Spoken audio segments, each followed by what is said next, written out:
Welcome to episode 124 of the Style Masterclass Podcast. This week, I want to tell you something that maybe some of you have been dying to hear. Maybe something that you all have been really wanting someone to tell you.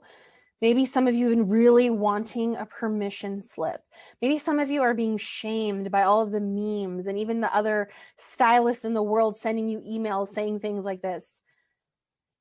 I want to let you know you get to keep your yoga pants. What? You get to keep your sweats. You get to keep your stretchy pants. Stretchy pants for you, yoga pants for you, comfortable clothes for you, elastic waistbands for anybody who fucking wants them. I'm a little fired up today, and here's why.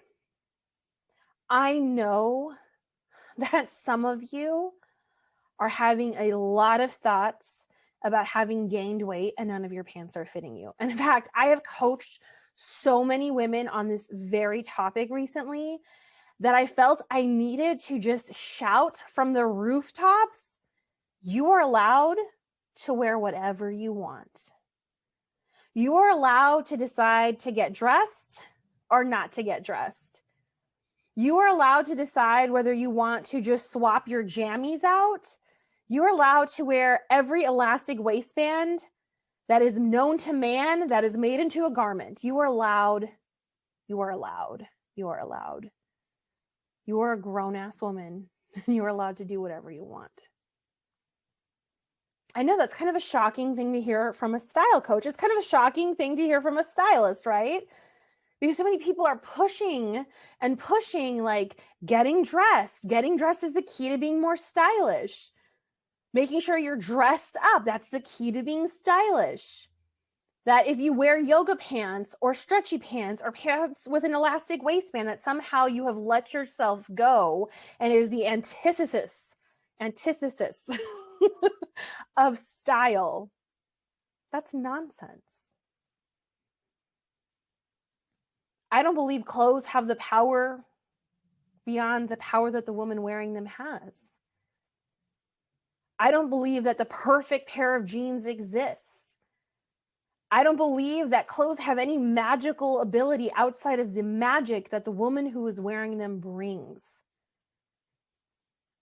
And because I believe that, I believe it whether it applies to the most fabulous dress in the world. That's not what makes you feel fabulous. It's not even what makes a dress quote unquote fabulous. It's you have a thought about the dress. You've decided to assign it the adjective fabulous. Therefore, in your mind, it is fabulous. But I also think the inverse is true. Yoga pants don't make you frumpy. Wearing pants with an elastic waistband doesn't automatically mean that you've let yourself go. That's giving way too much power to an elastic waistband in a pair of pants. I don't give anything the power to make me believe I am fabulous, and I don't give anything the power to make me believe I am frumpy.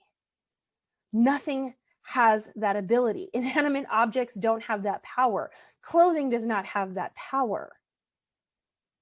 So when you tell yourself things like, well, I've let myself go because all I wear is yoga pants, you're assigning to yoga pants a power it does not have.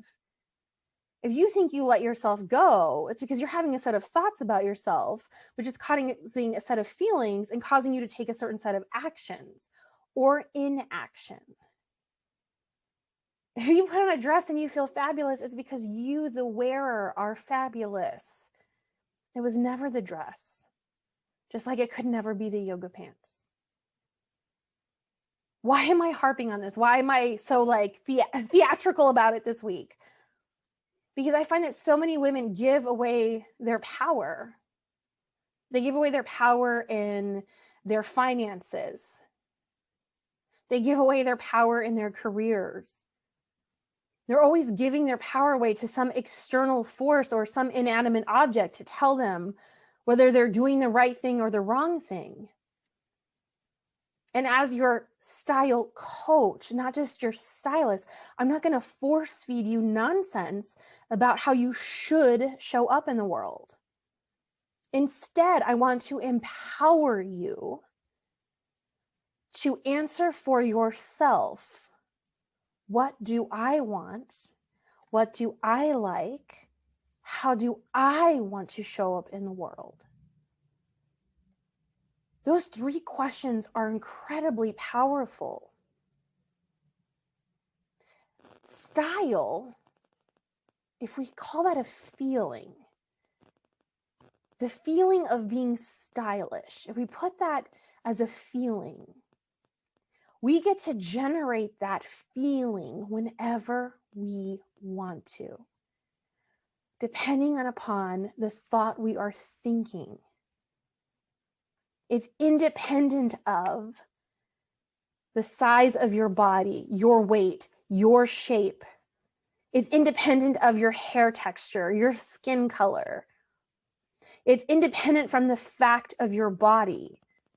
Now, I know a lot of us are socialized to believe that a certain body type, a certain body weight, a certain body size, a certain body skin color, a certain hair texture is beautiful, elegant, professional. I was socialized to believe this stuff too. I was socialized to believe that, anything bigger than a size 6 was undesirable. Skin darker than my shade of brown, undesirable. Curly, frizzy hair texture, undesirable. I was socialized to believe all of this stuff too, just like we're all being socialized and force-fed the idea that somehow wearing elastic, stretchy pants means we've lost ourselves. We have failed. That's bullshit. And if I don't believe that a dress can make me fabulous, I'm not going to believe a pair of yoga pants means I'm a frump. And I'm not going to believe all the other sets of rules that I've been socialized to believe and have been forced upon me because I happen to be a woman living in the country that I live in. It's so important to me that you start to identify this even with your style, even with something as simple as a pair of yoga pants. Because if you can call shenanigans and BS on anyone who's telling you you're a frump because you're wearing elastic waistband pants, like if you can spot the BS and the shenanigans there, then you're going to refine that nose of yours. You're going to refine that spidey sense of yours so that you can start to call BS and shenanigans on any other area of your life where you're being told you have to hear what everyone else is saying and do what everyone else is doing. Anywhere else in your life where you're waiting on some unknown external authority figure to tell you what's right for you, if you can spot it with your clothes, you can start to refine that sense in the other places of your life. This is why it's so important to me. This is why I'm so incredibly passionate about this. You are allowed to wear your yoga pants.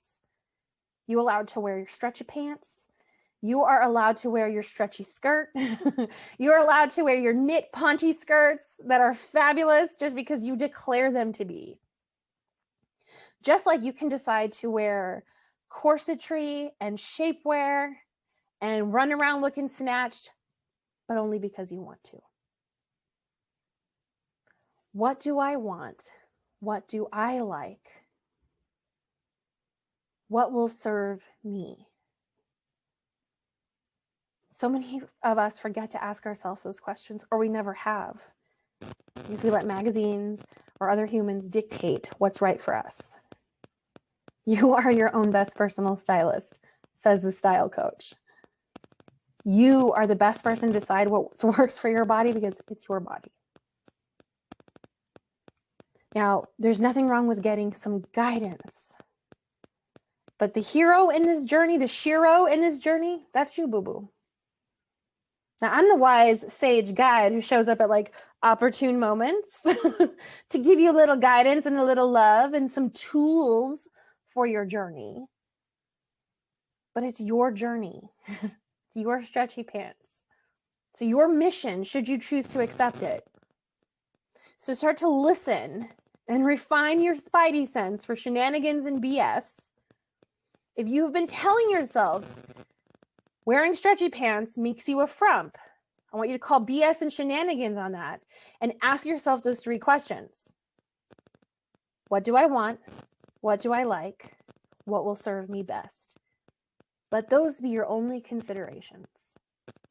And if you decide at that point you don't want to go with the stretchy pants, you do you, boo. You always get to decide. If you are struggling with this and you think that you have fallen into quote unquote frumpville, I want you to hit me up for a freestyle session. I'm here for you. Let's call BS and shenanigans on any BS fashion rules. For now, Miss J out.